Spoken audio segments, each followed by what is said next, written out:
नमस्कार, मी मोहिनी सोनार. महाराष्ट्राचे महानिर्णय या विशेष कार्यक्रमात तुमचं मनपूर्वक स्वागत. सुरुवातीला पाहूयात एक महत्त्वाची बातमी. राज्य शासनाच्या महत्वाकांक्षी पुण्यश्लोक अहिल्यादेवी होळकर शेतकरी कर्जमाफी योजना 2026 अंतर्गत पात्र शेतकऱ्यांची यादी जाहीर करण्यात आली आहे. 16,96,000 पात्र शेतकऱ्यांचा यामध्ये समावेश आहे.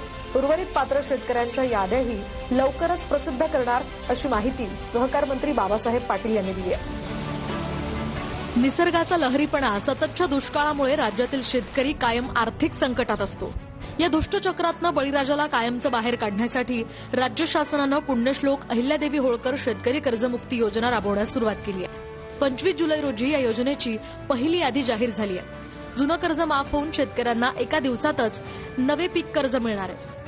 योजनेच्या पहिल्या टप्प्यात राज्यातील सुमारे 17 लाख शेतकरी कर्जमुक्त होत आहेत. या माध्यमातून 13,600 कोटी रुपयांची थेट कर्जमाफी दिली जाते. नवीन पीक कर्ज घेण्यासाठी शेतकऱ्यांनी नेमकं काय करायचं? यादीत नाव असल्यास आपलं आधार कार्ड घ्या आणि त्वरित जवळच्या आपले सरकार सेवा केंद्रात जा. या प्रक्रियेसाठी अॅग्रिस्टॅग फार्मर आयडी असणं अनिवार्य आहे. तुमच्याकडे तो नसेल तर केंद्रावरच तत्काळ काढून मिळेल. स्क्रीनवर तुमची 31 मार्च 2026 पर्यंतची थकबाकीची मुद्दल असेल.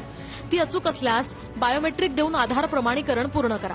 प्रक्रिया पूर्ण होताच तुम्हाला बेबाकी प्रमाणपत्र मिळेल आणि नवीन कर्जाचा मार्ग खुला होईल.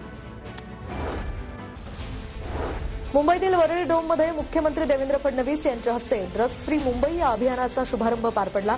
पंतप्रधान नरेंद्र मोदी यांनी दिलेल्या नशामुक्त भारतच्या संकल्पनेची प्रभावी अंमलबजावणी करण्यासाठी drugs free Mumbai, drugs free Maharashtra आणि ड्रग्ज फ्री भारत घडवण्याचा सामूहिक निर्धार करणं गरजेचं आहे, असं प्रतिपादन यावेळी मुख्यमंत्री देवेंद्र फडणवीस यांनी केलं. तरुणांसोबतचा सेल्फी व्हिडिओ ट्विट करत मुख्यमंत्र्यांनी ड्रग्ज फ्री मुंबईचा नारा दिला.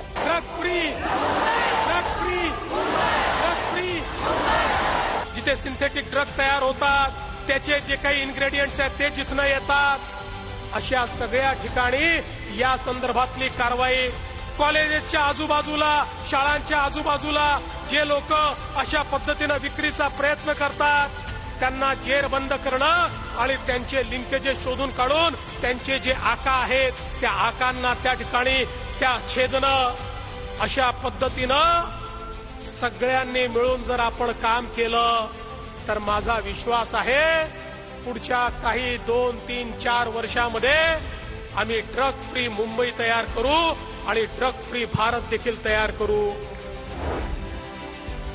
मुंबईतील लोकभवनात कारगिल विजय दिवसानिमित्त वीरसैनिक आणि वीरसैनिकांच्या वीरपत्नींचा कृतज्ञता सन्मान सोहळा पार पडला. याचवेळी राज्यपालांसह मुख्यमंत्री आणि दोन्ही उपमुख्यमंत्र्यांची इथे प्रमुख उपस्थिती होती. भारताचा इतिहास जिवंत असेपर्यंत कारगिलचे वीर अजरामर राहतील, असं प्रतिपादन मुख्यमंत्री देवेंद्र फडणवीस यांनी केलं. तर राज्य सरकार हे माजी सैनिक आणि त्यांच्या कुटुंबियांच्या पाठीशी ठामपणे उभं आहे आणि सैनिक कल्याणासाठी कटिबद्ध आहे, अशी ग्वाही उपमुख्यमंत्री सुनेत्रा पवारांनी दिली. सोहळ्याला भारतीय सेना आणि पोलीस दलातील वरिष्ठ अधिकाऱ्यांसह इतर मान्यवरही उपस्थित होते. मंत्रालयात उपमुख्यमंत्री एकनाथ शिंदेंनी ठाणे सामान्य रुग्णालयाच्या सद्यस्थितीचा आणि झालेल्या कामांचा सविस्तर आढावा घेतला. या रुग्णालयामुळे ठाणे आणि पालघर जिल्ह्यातील सर्वसामान्य नागरिकांना मोठा फायदा होणार आहे. 900 खाटांच्या अत्याधुनिक रुग्णालयाचं कामकाज अत्यंत वेगानं पूर्ण करा, असे निर्देश यावेळी उपमुख्यमंत्री शिंदेंनी दिले. तसंच रुग्णालयासाठी आवश्यक वीज जोडणीची सर्व कामं वेळेत पूर्ण करा, अशाही सूचना शिंदेंनी अधिकाऱ्यांना दिल्या. यावेळी आरोग्यमंत्र्यांसह प्रमुख मंत्री आणि अधिकाऱ्यांचीही उपस्थिती होती. मंत्रालयात मुख्यमंत्री देवेंद्र फडणवीसांच्या हस्ते मच्छीमारांना प्रातिनिधिक स्वरूपामध्ये सॅटेलाईट फोनचं वितरण करण्यात आलं.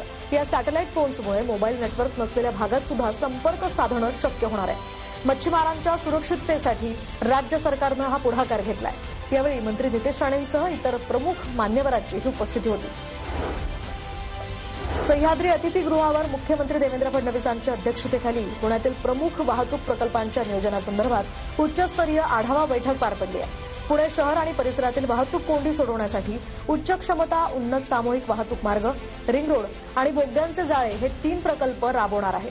तर या प्रकल्पांसाठी शासकीय जमिनींचा आगाऊ ताबा, भूसंपादन आणि प्रकल्पनिहाय प्रशासकीय प्रक्रिया पूर्ण करा, तसेच पायाभूत सुविधा प्रकल्पांना गती द्या, असे निर्देश मुख्यमंत्री देवेंद्र फडणवीस यांनी दिले. याचवेळी दोन्ही उपमुख्यमंत्र्यांसह प्रमुख मान्यवरांचीही उपस्थिती होती. यासोबतच महाराष्ट्राचे महानिर्णय या विशेष कार्यक्रमात आता वेळ झाली इथेच थांबण्याची. नमस्कार.